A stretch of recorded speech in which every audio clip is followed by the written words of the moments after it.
Alright, as you can tell, I've lost my voice, so I'm not going to be doing a talk through video. I'm going to voice over it. And I was doing a classic black smoky eye today, so I've actually done two different lips with it, this nude lip and then also a really bright, it's called Suede Berry, kind of bright coral lip. And if you want to see how to do this classic black smoky eye, then just keep watching. Alright, so starting out with my Estee Lauder Day Wear Sheer Tint Moisturizer, and I love this right now.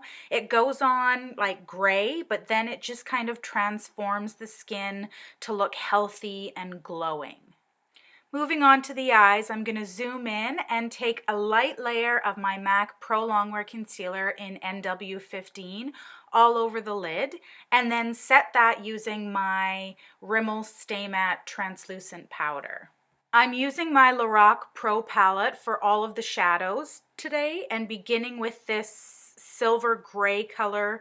It's Slate is the name of it, and I'm taking that deep into the crease and starting with a little bit, and I'm just going to keep layering and blending and layering and blending until I've got the shape and intensity that I want. It will depend on your eye shape how far up you bring that color. I don't have a very large eye, so I'm just going to stop just a little bit above the crease for now.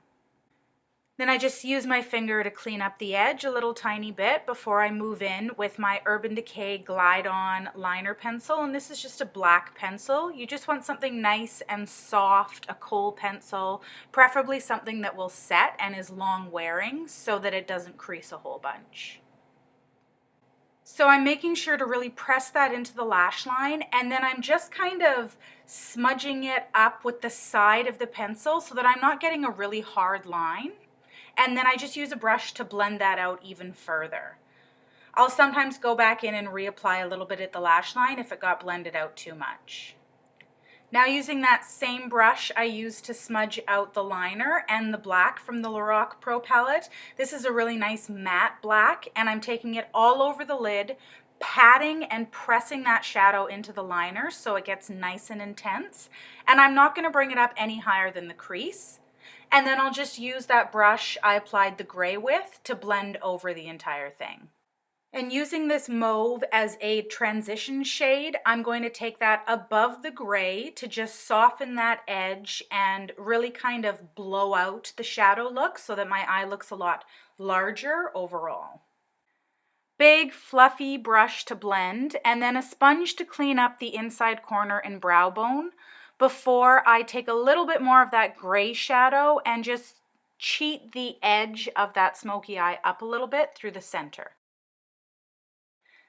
Taking a little bit of that nude color, which is a very pale, shimmery, champagne sort of tone, I'm going to bring that under the brow bone and then use that same brush I used to apply the concealer on the lid to clean up under the eye. Now, tight lining the waterline upper and lower, super important for a smoky eye to get that nice, intense, rich black right at the lash line. And I'm going to drag it a little bit into the lower lashes so that I can smoke it out with this little tiny brush. And don't be afraid to make it big on the bottom. That's what's going to make your eye overall look larger. To further smoke out the bottom, I'm going to use my finger to really smudge that, and then on a pencil brush, pick up that slate gray color and drag it all the way underneath, a little bit larger at the outside edge to meet up with that top shadow. And I like to use this brush to clean up, just because it's got that bit of concealer on it. Now using that brush I smudged the liner out with, I dipped it in a little bit of that black shadow to set the waterline so that it'll have a bit more longevity and a nice matte opaqueness.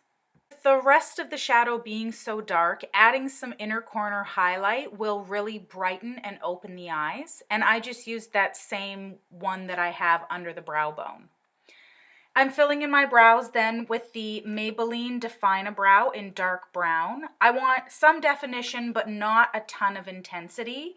So I'm just making kind of like sporadic, short hair-like strokes and then brushing them through.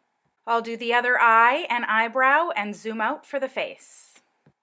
decided to use my Chanel Vitalumiere Aqua in 20 Beige, and I'm just going to buff that all over the face, making sure to get a medium coverage with this sort of look. And don't forget about the neck and the ears as well. Here I'll add a smidge of my Bobbi Brown corrector in Bisque, and then I'll go back in again with that same Pro Longwear concealer I used on the top lid and do that Kim K sort of big highlighting triangle under the eye. This highlighting technique is not subtle, and just remember to really blend it out. I go and reblend the eyeshadow as well, and then add a little bit more highlight to the other areas of my face with that Pro Longwear concealer as well. Just taking it on the spots that I want to catch some light and look a bit fuller. And of course, using my trusty Laura Mercier Undercover Pot in 3 to conceal any blemishes or blemish scars that might be hanging around. To set all of that down, I'm going to use my Ambient Lighting Palette by Hourglass, and I'm going to use the dim light one because it's a skin tone shade and it will kind of set the makeup without making it look dull. For contouring, I'm going to use the NYX Taupe Blush, which is a great contour color. I'm kind of new to it and I'm really digging it. Reminds me of MAC Harmony Blush a little bit. And for some reason, I decided to really go for it and even contour the nose a touch here. Very softly and very lightly.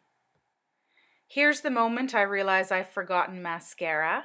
So I'll give a lash curl with my Kevyn Aucoin lash curlers, but of course. And then here I'm trying out for the first time this Lancome Definicels Precious Cells mascara. Been using it for a couple weeks now, and yeah, I'm a fan. I enjoy it. Since I won't be doing any blush for this bright lip look, I'm just using bronzer, and this Cargo medium bronzer is the one that I chose, and I'm being quite heavy-handed with it and putting it on all of the high areas of the face for a sun-kissed glow. Popping back into that Hourglass palette, I'll take the middle shade, which is Incandescent Light, and use that for a little extra shimmer on the top of the cheekbone and a bit around the end of my eyebrow as well. The next step is my favorite for this look, and I got sent some Velveteen's lipstick by Lime Crime from ObsessedCanada.com, which is great because they ship Lime Crime free in Canada. I'll do a bigger review on that, but I'm putting a nice matte balm on beforehand, which is the NYX Rev de Mille, and then using my NYX red lip liner to give myself a nice outline before I go right in with that lip stain. I did use a lip brush here just to kind of soften that edge so it'll blend a little nicer once I put the color on. And you can see here the pigmentation is just phenomenal. I only did one layer on top and bottom lip, and it was so opaque and intense and matte and lovely. Now, I do understand for some people a smoky eye and a bright lip is a bit much, so I'll just show you what it looks like here, and then I'll bust out the nude lip to accompany this look. Had to use my Bioderma and a couple of swipes to get rid of all of that color, which is great normally, but not when you're trying to change into a nude lip, so I took some foundation over top of my lips as well. Here I'm using my Frat Boy blush from The Balm, which I absolutely love. It's got a nice coral sort of peach tone, which works really nicely with that bronzer.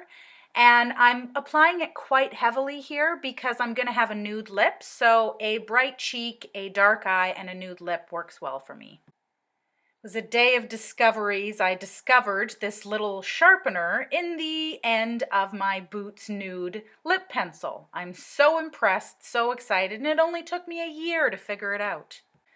So obviously using this to line the lips, and the only difference is this time I'm going to use the liner to fill the lips in entirely so that it really mattifies and gets a nice even color on the lip after having that stain on. You'll notice my horror here as my OCC lip tar and interlace exploded all over my pants. Opened up in the top and wasted probably 90% of it. But there was enough to make me have some 90s lips here, and I'm taking that with the lip brush and filling in. After I had used the brush, I really worked it in with my finger and pressed it down so that it blended in with that lip liner. And I don't know, the nude lips were just not completely turning out the way I wanted them this day. So I felt like I just kept on going. And here I added some Essence Matte Lip Cream. This color is Velvet Rose, and I felt like my lip color was just blending into my skin tone. So I took some Hot Chocolate Essence Lip Liner around the edge. And that will be the completed look with the nude lip. Thanks for watching, and come back again for something new. Bye-bye.